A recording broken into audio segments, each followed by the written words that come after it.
तो इस क्वेश्चन में बोला है two charges 7 microcoulomb and -2 microcoulomb are placed at -9, 0, 0।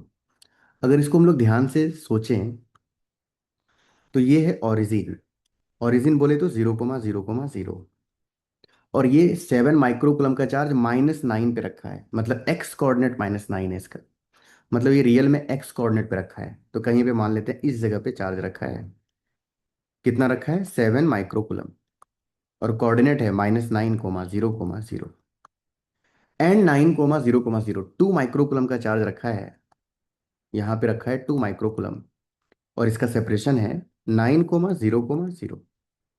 अब आपको क्वेश्चन में क्या बोला है? एक्सटर्नल इलेक्ट्रिक फील्ड भी इसके रीजन में है। एक्सटर्नल इलेक्ट्रिक फील्ड का वैल्यू हम लोगों को क्वेश्चन में दिया है E/r² × r कैप। तो ये चार्ज एक्सटर्नल इलेक्ट्रिक फील्ड के रीजन में है और ये चार्ज भी एक्सटर्नल इलेक्ट्रिक फील्ड के रीजन में है। एक्सटर्नल इलेक्ट्रिक फील्ड है तो पहले हम लोग पोटेंशियल निकाल लेते हैं। तो हम जानते हैं डीवी इक्वल टू होता है -E.dr। तो अगर पोटेंशियल के लिए एक्सप्रेशन निकालें तो क्या मिलेगा? Integration of DV equal to minus E का value A/r² into dr cos 0 degree 1। तो इसको हम लोग लिख सकते हैं delta V is equal to, यहाँ पे जो वैल्यू आएगा -A इंटू 1/r² dr का इंटीग्रेशन। इसको सॉल्व करेंगे तो वैल्यू आएगा 1/r। A इंटू 1/r² का इंटीग्रेशन क्या आएगा? -1/r। तो पोटेंशियल डिफरेंस के लिए एक्सप्रेशन आ गया हम लोगों के पास। कितना एक्सप्रेशन आ गया? मतलब v का एक्सप्रेशन आ गया हम लोगों के पास। v का एक्सप्रेशन क्या आ गया? A/r। तो अगर किसी पॉइंट पे पोटेंशियल निकालना हो और उसमें एक्सटर्नल इलेक्ट्रिक फील्ड ये दिया हुआ हो तो वैल्यू आएगा A/r। अब हम लोग आते हैं कि क्वेश्चन में बोला है पोटेंशियल इन्फिनिटी पे जीरो मान लेना है, इसलिए मैंने यहाँ पे इन्फिनिटी पे जीरो मान लिया। तो अब क्या है? Electrostatic potential energy of the configuration. Electrostatic potential energy पूरे कन्फिग्रेशन का क्या होगा? पहली बात तो ये वाला चार्ज और इस वाले चार्ज के कन्फिग्रेशन की वजह से जो इलेक्ट्रोस्टैटिक पोटेंशियल एनर्जी आएगा वो कितना आएगा? तो इन दोनों चार्ज की वजह से आएगा K × Q1 × Q2 upon R। तो K का वैल्यू है 9 × 10⁻⁹। Q1 का वैल्यू है 7 माइक्रोकुलम, तो 7 × 10⁻⁻⁶।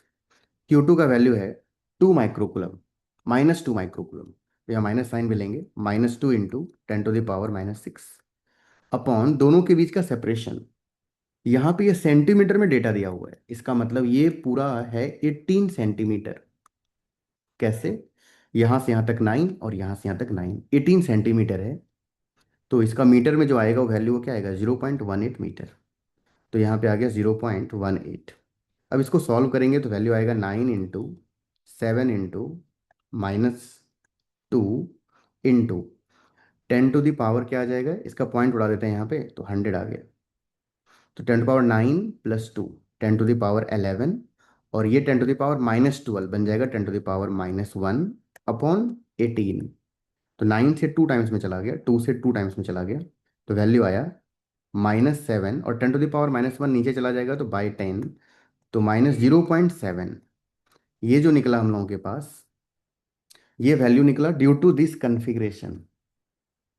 तो इस कन्फिग्रेशन के कारण हम लोगों का वैल्यू आ गया। अब कन्फिग्रेशन की वजह से वैल्यू आ गया, तो अब हम लोग के पास यहाँ पे पोटेंशियल भी अवेलेबल है। तो इस जगह पे मीन 7 माइक्रोकुलम पे पोटेंशियल क्या मिलेगा? तो अगर हम लोग 7 माइक्रोकुलम पे पोटेंशियल निकालें तो पोटेंशियल एनर्जी, पोटेंशियल के लिए हमारे पास एक्सप्रेशन है। ये पोटेंशियल किसकी वजह से आएगा? तो ये पोटेंशियल एक्सटर्नल इलेक्ट्रिक फील्ड की वजह से आएगा। तो एक्सटर्नल इलेक्ट्रिक फील्ड की वजह से जो पोटेंशियल आएगा वो कितना आएगा? A/r। और A का वैल्यू क्वेश्चन में दिया हुआ है यहाँ पे 9 × 10⁻⁵। तो यहाँ का पोटेंशियल आ गया 9 × 10⁻⁵ डिवाइड बाई आर। आर का वैल्यू क्या है? आर का वैल्यू 9 सेंटीमीटर, मतलब 0.09 मीटर। इसका पॉइंट उड़ाया तो यहाँ पे आ गया 10⁻²। ये कैंसिल आउट हो गया। वैल्यू आ गया 10⁻7 वोल्ट। मीन्स इस जगह पे इस इलेक्ट्रिक फील्ड की वजह से पोटेंशियल है 10⁻7 वोल्ट। तो इसकी वजह से अगर हम लोग निकालना चाहें पोटेंशियल एनर्जी, तो पोटेंशियल एनर्जी क्या मिलेगा? ड्यू टू इलेक्ट्रिक फील्ड जो पोटेंशियल डेवलप कर रहा है उसकी वजह से पोटेंशियल एनर्जी क्या मिलेगा? जितना चार्ज है मान लेते हैं Q1 इंटू वी। तो Q1 का वैल्यू क्या है? 7 माइक्रोकुलम, तो 7 × 10⁻⁻⁶। और यहाँ पे जो वोल्टेज है वो कितना है? 10⁻7 से मल्टीप्लाई करेंगे तो वैल्यू आ जाएगा 7 × 10, 70 जूल। अब यहाँ पे जो चार्ज है इसकी वजह पे यहाँ जो पोटेंशियल आएगा, तो कितना पोटेंशियल आएगा पहले वो हम लोग निकाल लेते हैं। तो यहाँ पे जो पोटेंशियल आएगा वी का वैल्यू, वो आएगा ए बाय आर। ए का वैल्यू क्वेश्चन में हम लोगों को दिया हुआ है ऑलरेडी। कितना दिया हुआ है ए का वैल्यू? 9 × 10⁻⁵। ये वैल्यू कहाँ से आ रहा है?